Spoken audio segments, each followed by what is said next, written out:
안녕하십니까. 오랜만입니다.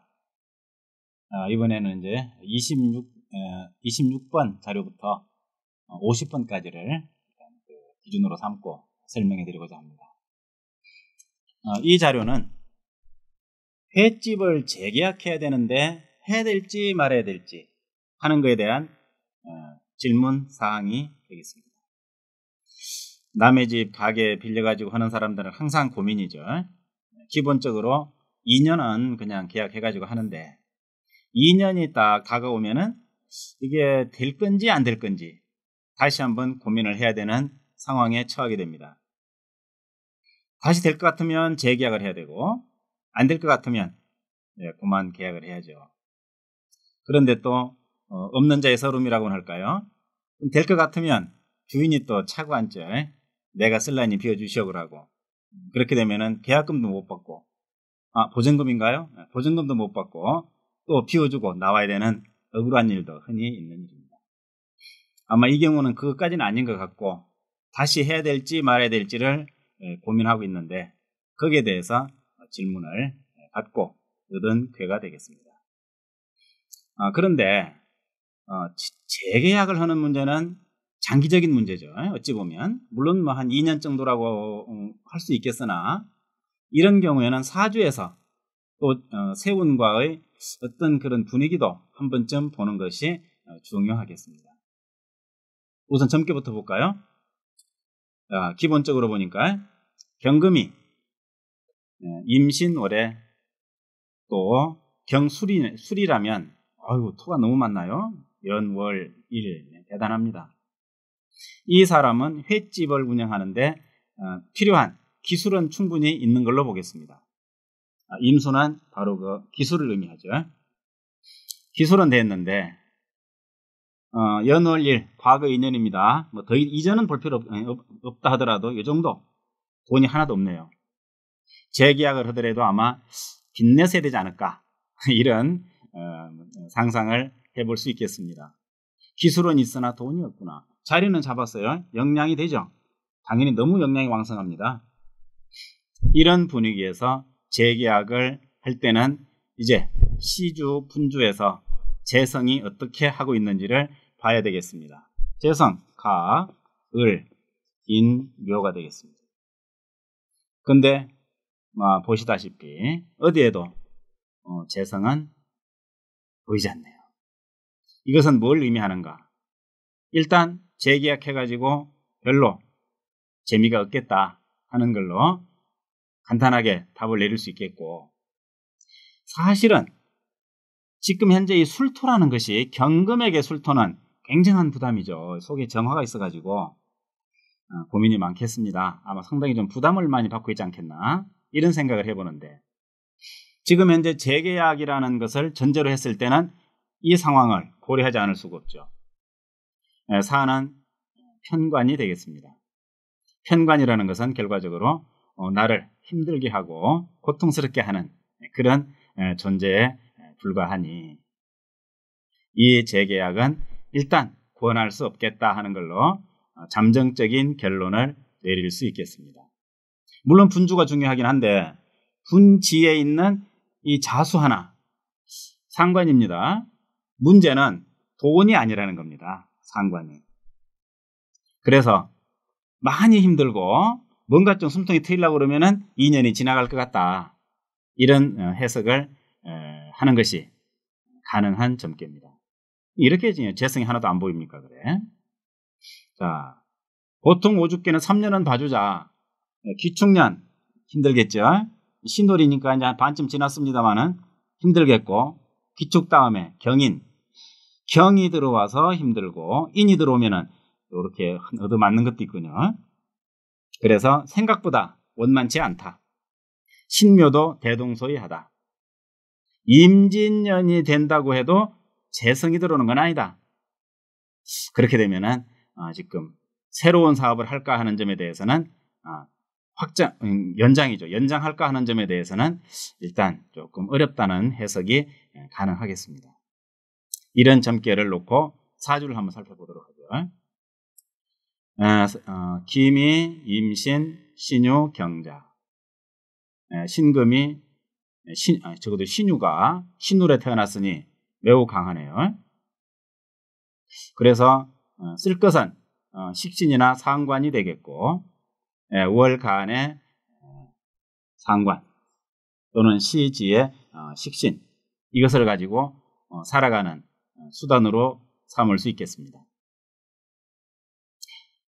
어떻게 생각하십니까? 점괘랑 사주랑 좀 닮았다는 생각이 드십니까?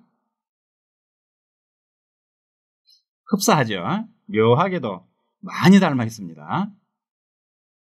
자, 이 사람은 그야말로 입과 손이 밥숟가락입니다. 그런데 재성이 어떻습니까? 원국의 재성이 미중을목. 예. 참으로 재복이 없구나. 전생에 저축해 놓은 것이 없나 보다. 전생에 저축해 놓은 것이 없으니 찾아 먹을 것도 없나 보다. 이런 해석을 할 수 있겠습니다. 사주에 재복이 없다 보니 항상 어제 벌어서 오늘 먹고 오늘 벌어서 내일 먹는 이러한 형태가 반복되지 않겠나 하는 점을 생각해 봅니다. 물론 사주에서 절실히 필요한 것은 목, 즉 재성이 되겠고, 그 재성이 들어온다면 아마 좀 나아질 가능성이 있다는 기대치는 존재합니다. 또 세운을 볼까요? 자, 세운. 기축년, 재미없습니다. 귀신 아닙니까? 토가, 이 사주에게는. 기축년. 경인년. 경은 돌아봤자 아무 역할을 못하는 걸로 보고, 인이 들어와서 너무나 반갑습니다. 그런데 인신충이 딱 일어나서 날아가 버리네요. 신묘년. 여기서 또 기다리고 있다가 날아가 버리죠. 임진년이 되면 재성은 안 됩니다.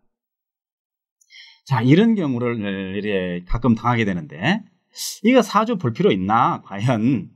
이런 생각을 해보게 됩니다. 이 점괘가 사주보다 더 정확하게 나온 것 같지 않습니까? 그래서 이 질문에 대해서는 지금 현재 할 수 있는 것은 사업은 아니다. 그냥 직장 다녀라. 즉 횟집이니까, 횟집이라면 횟집에 취직할 수 있겠죠. 일식집이라든지 이런 데 말입니다.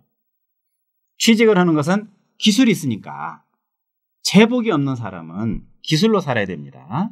이거는 이제 사주풀이 할 때 항상 기본으로 알아두실 아주 중요한 하나의 기준이라고 할 수 있겠습니다. 왜냐? 재성이 있으면 스스로 사업을 하면 됩니다. 어쩌면 횟집을 기술을 좀 배우다 보니까 나도 좀 벌어봐야 되겠다. 신금에 어떤 거에 소유욕이 발동을 해가지고, 그래서 가게를 2년이나 했는데 다음 계약하려니까 망설여지는 거죠. 아마도 돈이 남아있지 않겠는데 역시 사주도 돈이 남기 어렵겠다. 돈 주머니가 이렇게 없느냐. 이런 상황을 봤을 때 이 사람은 사업할 그릇이 아니다. 이런 사람은 점괘를 떠나서 당신은 사업하면 안 돼요. 이렇게 말을 해주는 것이 더 효과적일지도 모르겠습니다. 사업을 하려면 적어도 재성이 희용신이 나야 애쓰고 고생하는 보람이 있는데, 이렇게 강하기만 하고 식상만 있는 사주는 기술자로서 자기 전문 영역에서 월급을 받고 생활하는 것이 훨씬 더 안정적이고 편안한 그런 상황이라고 할 수가 있겠네요. 사주를 보아하니 부모덕이 있다고 봐야 될까요? 형제덕이 있다고 봐야 될까요? 처덕? 참 논하기 어렵네요. 사주를 본 김에 가족을 훑어보니 그저 자식 자리에 조금 그래도 희망이 보입니다. 소위 말하는 말년이 되겠죠. 그래서 이 사주는 나이에 들어서 비로소 좀 안정이 되지 않겠나, 이렇게도 말할 수 있는데, 연월일 이 세 기둥에서는 그냥 바쁘게 상관이니까 아마 상관 때문에 사업을 아마 시작을 했을 가능성이 있지 않겠나, 이래 생각해 봅니다. 이렇게 사주에 재성이 안 보이면 혹자는 결혼은 할 수 있느냐 이런 얘기를 하기도 하죠. 재가 없으니까 이렇게 말합니다. 그러나 재성과 결혼은 별개의 문제로 정리하시기 바랍니다. 결혼을 하고 못하고는 그가 정상적인 사람이라면 가능합니다. 다만 중요한 것은 아내의 도움이 협조가 있느냐 없느냐가 중요한 거라고 보겠습니다. 이 경우에 아내의 협조는 있다고도 못하고 없다고도 못하는 정도가 되겠습니다. 만약에 여기 시지나 월지에 목이 있어가지고 극했다면 그냥 묘충 이래버렸다면은 처로 인해서 아내로 인해서 굉장히 애로가 많을 거라고 해석을 하겠는데 그건 아닙니다. 큰 도움은 없지만 또 여기 자수 입장에서는 뭐 크게 나쁘진 않으니까 그냥 무해무득하다. 없는 사람끼리 서로 의지하고 등 긁어주고 그래 살 정도의 인연은 되지 않겠나. 다행히 이 두 사람 다 배우자까지 보면은 역시 유금도 용신이 자수가 되겠죠.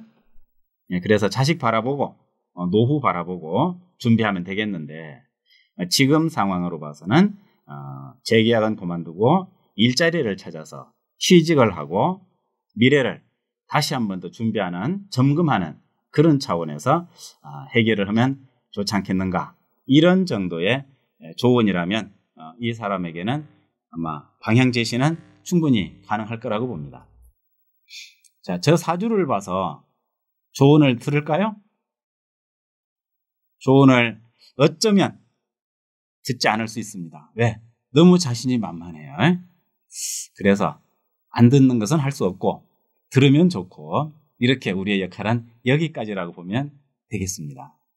이런 정도의 설명을 해준다면 오주계와 사주를 통한 조언이 충분히 가능하다고 하겠네요. 여기까지 설명드립니다.